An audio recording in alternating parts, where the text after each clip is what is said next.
Hi, I'm Heather from booktubes, and today is the October anticipated releases that I am personally looking forward to. And I do this every month. It's a mix with a heavy emphasis on indie this month. So starting on the 1st, Tomb of the Sun King, which is Raiders of the Arcana #2 by Jacquelyn Benson, is out. I actually have already read the arc of it and it was fantastic. This is perfect if you are looking for a book like The Mummy. Obviously it is the second book in the series, so you need to pick up the first one first. And the first one actually was put on my radar by Kristen at Kristen Craves Books. She also does a monthly anticipated releases video, and hers is much wider than mine is. So if you're looking for more genres or just more books in general, she does that and she does a really good job with that. I watch her release video every single month, and I specifically know about this and read and loved this because of her videos, so highly recommend if you were not already aware and you're watching mine. This is a historical adventure rom-com with a great romance, fantastic banter, and found family. In this one they're in Egypt, and the first one they're in British Honduras.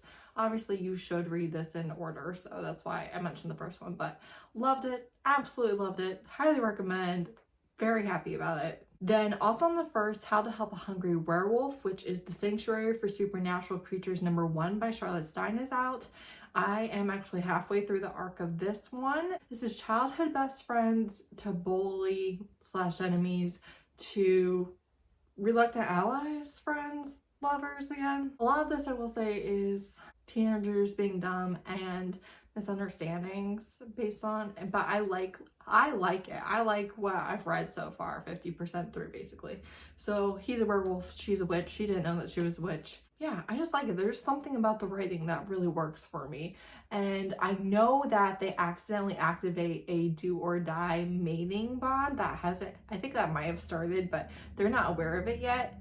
So I anticipate the second half of this book to be very horny. But yeah, I'm really liking it so far. And then On the Run with a Vampire by Anise Starre is also out. Shout out to Robin at Paperbacks and Planners for reminding me to put this on my list. This one looks so good. I've never read this author before. He's a vampire who is injured and on the wrong side of the law and stuff, and he goes to the only other vampire in town for assistance. However, she's actually a human. She's not a vampire, so that's interesting. And then they are accused of several murders and they go on the run together. I have my fingers crossed that it will be great. I love the cover so much, so I absolutely hope I like it. Then on the 11th, Beacon, which is Kindled #8 by Claire Kent, is out. This is the 8th and final book in the Kindled series, which is a dystopian series after the Earth was hit by a meteor and infrastructure crumbled, obviously, because of all of the climate effects from that. And I just absolutely love this series. Absolutely love it. Last Light is really more the official first book, even though it's not part of the series. And it is longer than the rest of the books in the series, but it is fantastic. It is so good. Are the characters a little bit just copy and paste every time? Yes, especially the love interest. Do I care? Absolutely not. Absolutely not. I love it. I love the flavor. I want more of it. Give it to me.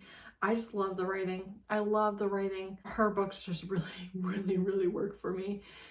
This 8th book is Mac and Anna's story, which they have been teased from Last Light and then all throughout this series, which I don't love a romance that takes years to develop for no reason. However, sign me up.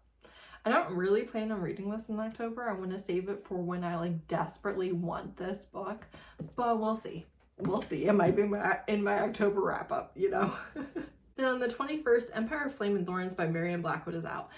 I like Marion Blackwood's fantasy romance books, but I don't think they're good. I just have to let you know, I don't think they're good. I'm sorry. They could use some help. They could use some help. I'll be reading it. I will. This will be the 3rd series of hers that I've read. I will read it. Do I necessarily recommend it to you? But I'm there. okay? She is a fae and she's gonna have to take part in the trials. They are kind of ruled by these dragon shifters and he is the dragon commander. He's trying to get her to lose the trials, and that's without even knowing that she is part of the fae rebellion. Also, he has wings, so... Then on the 30th, Howl, which is Lost Moon Unraveling Monsters Universe 0.5 by Allegra Hall, is out. I've never read from this author. This is absolutely peak cover interest. I love this cover so much. It's been on my radar for months because of this cover. She is a wolf and a witch, and she's in like the supernatural world, and then she's going to cross over to the human world, and then he's a werewolf alpha, and her wolf and his werewolf, they're different. They're different species, but they're fated mates, and they don't really know how they're gonna make it work, and I just hope I like it because of the cover. And then lastly, on the 31st, A Flicker to a Flame, which is Mausley Coven 0.5 maybe, by Katrina Jackson, is going to be out. It is going to be a black male witch, obviously, novella. You can actually get it earlier if you sign up for her newsletter. Right now on her newsletter, this short is out. I didn't write down the title, but the short that introduces the series is out in her newsletter now, and then this novella is coming in October, and then a full-length novel will be out later this year. So Katrina Jackson writing Black Witches, yes, I'm excited. I really like her books. She's an author I really enjoy, and I'm excited to see her dabble in the dabble I'm excited to see her dabble in paranormal romance, which I love. So that's it. Those are the books that I'm looking forward to in October. Like I said, if you would like to see more books, I would recommend Kristen at Kristen Craves Books, and let me know if you have read or want to read any of these. Thanks so much for watching. Bye.